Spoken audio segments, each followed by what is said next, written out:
Hello my dear students, कैसे हो आप सभी। मेरे ख्याल से सब बढ़िया होंगे और रेगुलर प्रैक्टिस कर रहे होंगे।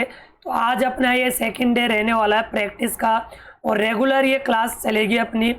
सेकंड डे अपना ये रहने वाला है और मैं आपको इंग्लिश से हिंदी ट्रांसलेशन कराना सिखा रहा हूँ। विद इन 10 डेज आप इंग्लिश से हिंदी में ट्रांसलेट करना सीख जाओगे, मेरी गारंटी है। बट रेगुलर प्रैक्टिस करते रहना डियर। अभी ये अपना 0 लेवल है, धीरे धीरे मैं एडवांस लेवल पे लेके चलूँगा। छोटी छोटी स्टोरीज मैं कंप्लीट करा रहा हूँ, बस आपका इंटरेस्ट बना रहना चाहिए। और कमेंट कर देना कि क्लास कैसी लगी, एंड तक बने रहना डियर। और भाई चैनल पे नए हो तो प्लीज़ चैनल को सब्सक्राइब जरूर कर लेना, बेल आइकन प्रेस कर लेना। तो आज अपनी एक छोटी सी स्टोरी है, पीकॉक और नेशनल बर्ड, हमारा राष्ट्रीय पक्षी। ठीक है डियर, तो स्टार्ट करते हैं। और आप कौन सी क्लास में पढ़ रहे हो डियर, एक बार कमेंट करके बताना। और यहाँ पे बोर्ड क्लासेस भी चल रही है, साथ में जो नॉन बोर्ड क्लास है उसकी भी क्लास हो रही है। तो चैनल पे जाके देख लेना जिस भी क्लास में आप पढ़ रहे हो, और एक प्यारी सी कमेंट जरूर करके बता देना। तो स्टार्ट करते हैं। The peacock is a word very peculiar to India. Just remain करना कि मैंने क्या बताया था कि इंग्लिश से जब आप हिंदी में ट्रांसलेट करते हो तो उसका फॉर्मूला मैंने बताया था कि इंग्लिश के अंदर जो सब्जेक्ट होता है, ठीक है, और इंग्लिश में जो ऑब्जेक्ट होता है, तो हिंदी में ट्रांसलेट करने के लिए देखो ये हिंदी का स्ट्रक्चर है कि हिंदी में कैसे आप ट्रांसलेट करोगे। तो इंग्लिश के अंदर जो सेंटेंस में सब्जेक्ट होता है, हिंदी में ट्रांसलेट करते समय सबसे पहले उसको बोलना है, फिर ऑब्जेक्ट को बोलना है, देन इसके बाद में और भी अदर वर्ड रहे उसको बोलना है, लास्ट में आपको वर्ब को बोलना है। लास्ट में किसको बोलना है? वर्ब को बोलना है। अगर मेन वर्ब दे रखी है तो मेन वर्ब को पहले बोलना है, फिर इसके बाद में एचपी को बोलना है, हेल्पिंग वर्ब को बोलना है। जैसे कि एचपी का मतलब यहाँ पे कभी अर्थ निकलता है निकलता है, या हो भी निकल जाता है, या हो निकल जाता है, था निकलता थी। इस प्रकार से ध्यान रखना है कि ये ट्रांसलेट करने का एक फॉर्मेट होता है इंग्लिश टू हिंदी में। तो देखिएगा, हिंदी का मैंने ये फॉर्मेट बता दिया, समझ में आ गई होगी कहानी। जो फर्स्ट क्लास देख ली होंगे उसको समझ में आ गया होगा। देखो रेगुलर बने रहोगे तो चीज़ें समझ में आएगी आपको, फिर एडवांस लेवल पे ये चीज़ें वापस में रिपीट नहीं करूँगा। तो the peacock is a word. अब देखो करो ट्रांसलेट। द पीकॉक इज यहाँ पे मेन वर्ब की तरह आई है क्योंकि इसके बाद में कोई वर्ब नहीं है, तो इज यहाँ पे लिंकिंग वर्ब का काम कर रही है। तो इज यानी है, इज यानी है। तो the peacock is a word, object आया ना यहाँ पे, ए वर्ड। तो मोर एक पक्षी है, इतना करो, तोड़ तोड़ के ट्रांसलेट करो अभी। तो मोर एक पक्षी है, वेरी पेक्यूलियर। पेक्यूलियर का मतलब होता है विशेष। पेक्यूलियर का मतलब क्या होता है? विशेष या अनोखा, विशेष या अनोखा, ठीक है, पेक्यूलियर। और ये अगर आपको प्रोनाउंस नहीं करना आता ना इन वर्ड का, तो इन प्रोनाउंस की भी क्लास चल रही है चैनल पे, मैम ले रही है, तो वो जाके देख लेना। और ऑलरेडी पहले भी प्रीवियस मैंने वीडियो डाल रखे हैं, तो वो देख लेना। The peacock is a word very peculiar to India, यानी भारत का एक विशेष या अनोखा पक्षी है। अब एक साथ मिला के बोलो, बोलोगे आराम से। मोर भारत का एक विशेष या अनोखा पक्षी है। It is over national word, it is over national word. It यानी यह, पक्षी के लिए हम क्या यूज करते हैं बेटा? इट यूज करते हैं। It is over national word, ये हमारा राष्ट्रीय पक्षी है, यह हमारा राष्ट्रीय पक्षी है। इस तरीके से आप फॉर्मेट बना लोगे, कर लोगे ना ट्रांसलेट। नेक्स्ट आगे, the Sanskrit word for the peacock. The Sanskrit word यानी संस्कृत शब्द, फॉर यानी के लिए, द पीकॉक यानी पीकॉक के लिए संस्कृत में अर्थ है। मीन का मतलब क्या होता है? अर्थ। यानी संस्कृत भाषा में मोर के लिए शब्द है ए क्रिएचर। क्रिएचर का मतलब होता है प्राणी। क्रिएचर का मतलब क्या होता है? प्राणी या जीव। विद 1000 आईज, जिसके हजारों आंखें हो, जिसके हजारों आंखें हो। संस्कृत में मोर के लिए क्या शब्द प्रयुक्त हुआ है? वह जीव जिसके हजारों आंखें हो।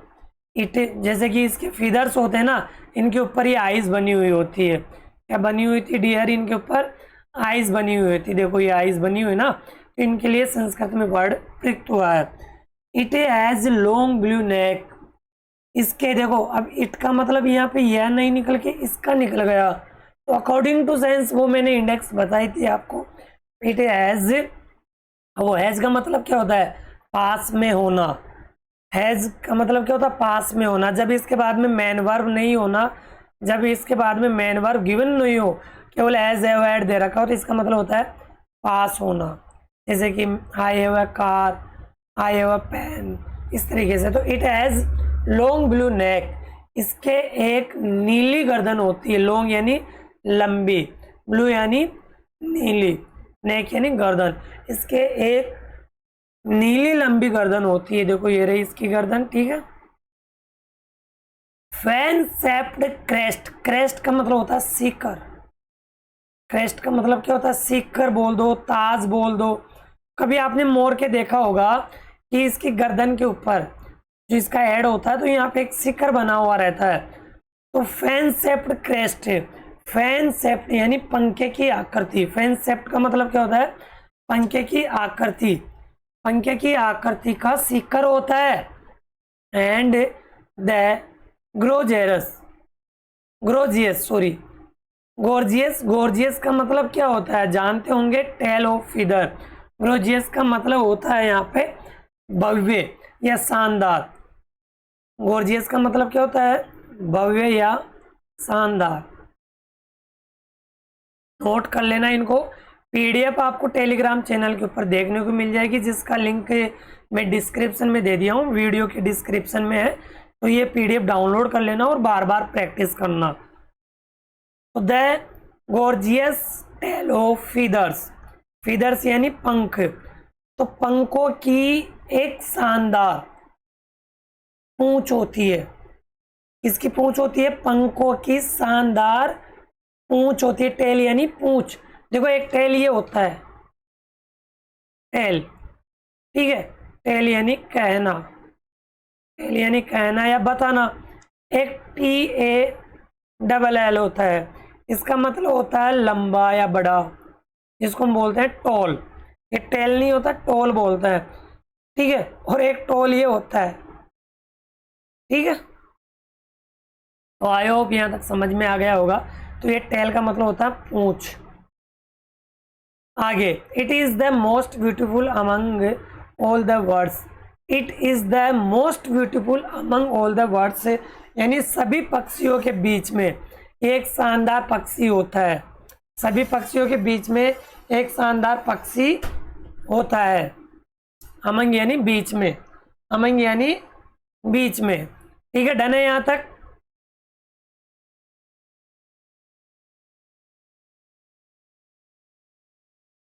चलो भाई नेक्स्ट आगे देखते हैं।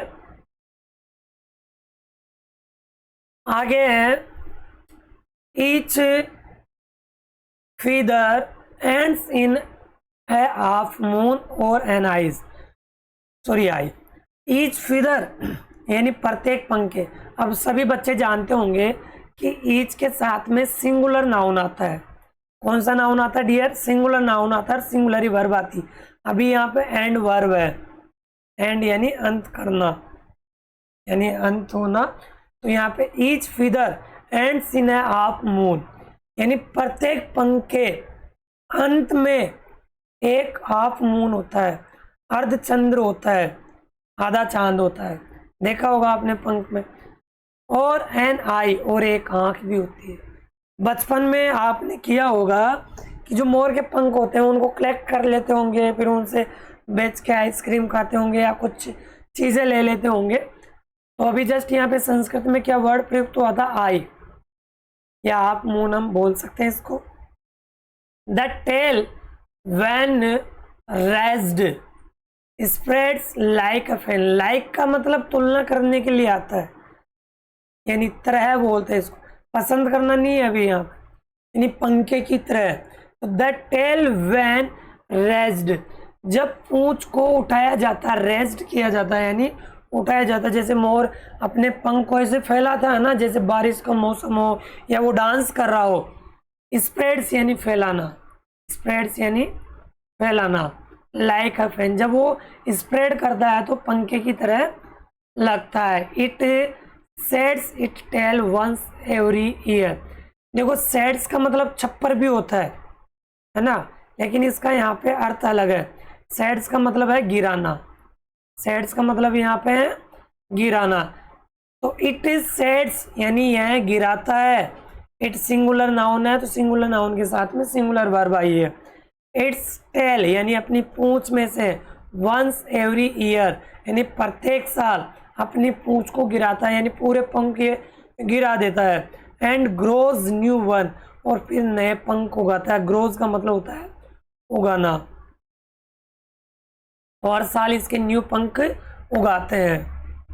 It's feathers make a lovely fan, it's feather make a lovely fan यानी जो इसके पंख होते हैं, जो इसके पंख होते हैं ना, तो ये क्या बनाते हैं एक, देखो यहाँ पे इट्स फीदर यानी इसके पंख। इट्स यहाँ पे ध्यान रखना है पजेसिव एडजेक्टिव है। मेक यानी बनाते हैं, ए लवली फैन यानी एक प्यारा सा पंखा। इन्हें हिंदू मिथोलॉजी, बार बार इस वर्ड की प्रैक्टिस करना बेटा। बोलते हैं ना ये तो मिथोलॉजी है, मिथ्य है, तो मिथोलॉजी का मतलब होता है पौराणिक कथा, पौराणिक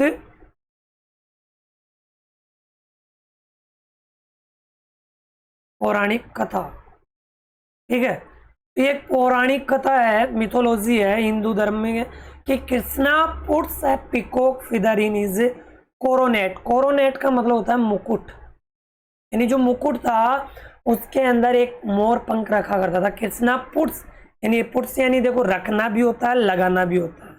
यहाँ पे लगाना है, ठीक है। पुट यानी रखना भी होता है, लगाना भी होता है। तो Krishna puts a peacock feather in his coronet, तो कोरोनेट के अंदर लगाया करता था।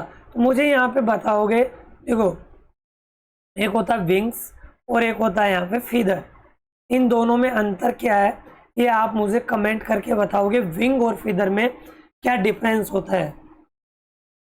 द पीकॉक इज द वाहन ऑफ कार्तिकेय। द पीकॉक यानी मोर, इज यानी है, द वाहन ऑफ कार्तिकेय यानी कार्तिकेय का क्या है, ये वाहन है। दिख रहा होगा यहाँ पे, तो ये कार्तिकेय का क्या है, वाहन है। सन ऑफ लॉर्ड शिवा यानी शिव का क्या था, ये बेटा था। कार्तिकेय किसका बेटा है, जो लॉर्ड शिव है उसका बेटा है। When the peacock is happy, जब मोर खुश होता है। देखो व्हेन यानी जब, द पीकॉक यानी मोर, हैप्पी यानी खुश, इज यानी जब मोर खुश होता है। इट राइजेज, इट इज यानी उठाता है या फैलाता है। और ये कुछ ग्लोसरी है, वर्ड है, तो आप देख सकते हो। नेक्स्ट आगे, feathers and begins to dance यानी वो अपने पंखों को राइज करता उठाता है। एंड विगिंस, विगिंस यानी शुरू करना, विगिंस यानी शुरू करना। टू डांस यानी डांस करना शुरू कर देता है।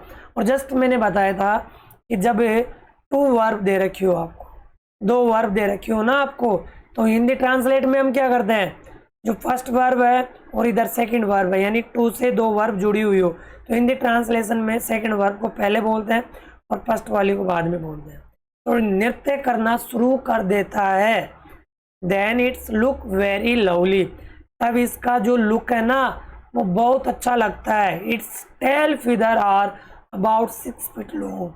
इट्स टेल यानी इसकी पूंछ के जो फीदर्स होते हैं, आर अबाउट 6 फीट, अबाउट यानी लगभग, अबाउट यानी लगभग। देखो इसको मैं इधर करता हूँ, लगभग 6 फीट लॉन्ग होते हैं, लंबे होते हैं, लगभग 6 फीट। यानी एक एडल्ट होता है ना, एडल्ट पर्सन होता है, उसकी हाइट के लगभग देख लो। द पीकॉक कैन फ्लाई यानी मोर उड़ सकता है। कैन यानी सकता, सकती, मोर उड़ सकता, फ्लाई यानी उड़ना। But it can not fly very high, लेकिन ज़्यादा ऊंचाई तक नहीं उड़ सकता। कैन नॉट यानी नहीं उड़ सकता, फ्लाई यानी उड़ना, वेरी हाई यानी लंबी ऊंचाई तक उड़ नहीं सकता। It lives on the branches, on यानी पर, द ब्रांचेस यानी शाखा, ब्रांचेस यानी शाखाएं, प्लुरल है, ऑफ ट्रीज यानी पौधों की, जो पेड़ होते हैं ना उनकी शाखाओं के ऊपर लीव्स यानी रहता है। एंड ईट्स इंसेक्ट, इंसेक्ट का मतलब होता है कीट यानी कीड़े मकोड़े, ईट्स यानी खाना, इंसेक्ट यानी कीट, तो वह कीड़े मकोड़े खाता है। मोर क्या खाता है? कीड़े मकोड़े खाता है। एंड सीड्स, सीड्स यानी बीज भी खाता है। जैसे आपने खेत में जुताई की, कुछ सीड्स आपने जमीन में डाले ग्रो करने के लिए, तो उनको ये खा जाता है। प्लांट्स यानी पौधे, छोटे छोटे पौधों को भी ये खा जाता है। एंड स्मॉल स्नैक्स, और छोटे छोटे जो सांप होते हैं उनको भी ये खा जाता है, छोटे छोटे, बड़े को तो नहीं खाता, बड़ों को तो बाज खाता है। तो ये छोटी सी एक स्टोरी थी जो मैंने आपको बताई। ठीक है, ये कार्तिकेय है, लॉर्ड शिवा का बेटा। ठीक है, इसका ये क्या है? वाहन है। तो आई होप ये कहानी आपको समझ में आ गई होगी। बेटा समझ में आ गई। देखो अभी आपका लेवल कम है, धीरे धीरे मैं लेवल बढ़ाऊंगा, बस आप रेगुलर बने रहना, वीडियो को ज़्यादा से ज़्यादा शेयर करना। कैसी क्या क्लास लगी कमेंट करके ज़रूर बताना। ओके डियर, जिस भी क्लास में पढ़ रहे हो आप कमेंट करके बताना। उनकी क्लासेस यहाँ पे चल रही है, स्पोकन बैच चल ही रहा है, फ्री ऑफ कॉस्ट आपको मैं ये सारी चीज़ें प्रोवाइड कर रहा हूँ। वही आपसे रिक्वेस्ट है, चैनल पे बने रहना।